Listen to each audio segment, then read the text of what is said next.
بسم اللہ الرحمن الرحیم۔ السلام علیکم۔ چنگیز خان کو زندگی میں 2 بڑی جنگوں اور 7 چھوٹی جھڑپوں میں شکست ہوئی۔ ہر بار مدِ مقابل ایک ہی شخص تھا، سلطان جلال الدین خوارزم شاہ۔ چنگیز خان نے صرف ایک ہی دشمن کو بہادری پر خراج تحسین پیش کیا تھا اور وہ جلال الدین تھا۔ نور الدین کو رلاق نے درست کہا تھا کہ سلطان جلال الدین مسلم دنیا کا فدیہ تھا۔ یہ نہ ہوتا تو چنگیز خان کے ہاتھوں مسلم دنیا کی تباہی کی داستان زیادہ طویل اور دل فراق ہوتی۔ اس کا باپ چنگیز سے مقابلے کے لیے اس کا مشورہ مان لیتا تو شاید دنیا کی تاریخ مختلف ہوتی۔ اس کے اپنے ہی بھائی سازشیں کر کے تخت پر قابض نہ ہوتے تو شاید پھر بھی تاریخ کی کروٹ کچھ اور ہوتی۔ کیسا انسان تھا! تخت بھائیوں کے پاس چھوڑ کر جنگل کو نکل گیا کہ سلطنت کسی اور آزمائش میں نہ پڑ جائے۔ شکست کی راکھ سے اس نے عظمت کا پرچم اٹھایا، کبھی 1000 کبھی 5000۔ جتنے جنگجو ملتے وہ ان کے ساتھ چنگیز خان کے لیے چیلنج بنا رہا، یہاں تک کہ وہ وقت آیا جب اس کے پاس ایک لشکر جرار تھا۔ اس نے چنگیز خان کو لکھا، تم میرے لیے جنگل جنگل خاک چھان رہے ہو، میں اس وقت یہاں بیٹھا ہوں، تم آؤ گے یا میں آؤں؟ میجر روٹی نے لکھا ہے، چنگیز خان کی زندگی میں یہ پہلا موقع تھا کہ اسے کسی نے یوں چیلنج کیا تھا اور چنگیز خان چیلنج قبول کرنے کی ہمت نہیں کر سکا۔ اسے معلوم تھا کہ اگر جلال الدین یوں للکار رہا ہے تو شیر کے منہ میں سر دینا حکمت نہیں۔ یہ میرے الفاظ نہیں، چنگیز خان کے اس تذبذب کی یہ کہانی امیر عطا نے صدیوں پہلے لکھ دی تھی۔ وہ لکھتے ہیں، شیر خوارزم کے اس چیلنج نے چنگیز کو پاگل کر دیا تھا۔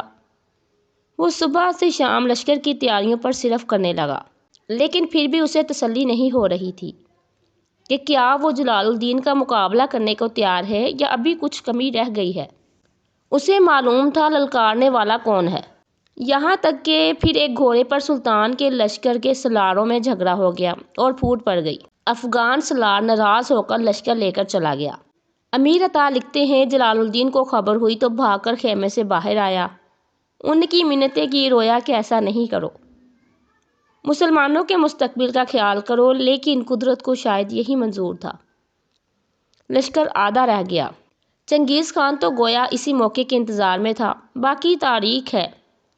آخری بڑی لڑائی دریائے سندھ کے کنارے ہوئی، جب سازشوں اور داخلی جھگڑوں سے نڈھال سلطان جلال الدین 30,000 پناہ گزینوں، 3000 گھڑ سواروں اور 500 کے قریب محافظوں کے ساتھ ہندوستان جا رہا تھا کہ چنگیز خان 2 لاکھ کے لشکر کے ساتھ آن پہنچا۔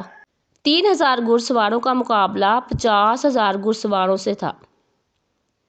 گلوبل کرونالوجی آف کانفلکٹ کے مصنف نے لکھا ہے کہ جلال الدین یوں لڑا کہ چنگیز خان حیران رہ گیا۔ اس نے چنگیز کے لشکر کو ادھیڑا اور اس کے مرکز تک جا پہنچا۔ پھر 70,000 کی مزید کمک چنگیز کو آ پہنچی۔ زخموں سے نڈھال سلطان گھیرے میں آ گیا تو چنگیز نے حکم دیا اسے زندہ گرفتار کر کے پیش کیا جائے۔ سلطان کے سامنے چنگیز تھا اور پیچھے دریائے سندھ۔ اس نے گرفتاری دینے کی بجائے پہاڑ سے گھوڑا دریا میں ڈال دیا۔ یہ نسیم حجازی کی نہیں، میجر روٹی کی روایت ہے کہ چنگیز خان کو اس کے تعاقب میں گھوڑا دریا میں ڈالنے کی ہمت نہیں ہو سکی۔ وہ حیران کھڑا زخمی سلطان کو دیکھتا رہا۔ اسے یقین نہیں آ رہا تھا کوئی یوں بھی کر سکتا ہے۔ پھر اس نے اپنی فوج کے سلاروں کو بلا کر کہا، اس شخص کو دیکھو، اس کی ماں کو اس پر فخر ہونا چاہیے، کیسا بہادر پیدا کیا ہے۔ لیکن یہی وہ وقت تھا جب سلطان کی ماں وہیں پاس دریائے سندھ میں ڈوب رہی تھی۔ یہ واقعہ ازبک، فارسی اور ترک لوک داستانوں کا حصہ ہے اور اس کی منظر کشی بھی کی گئی ہے۔ یہ مقام پاکستان میں ہے اور گھوڑا ترپ کے نام سے مشہور ہے۔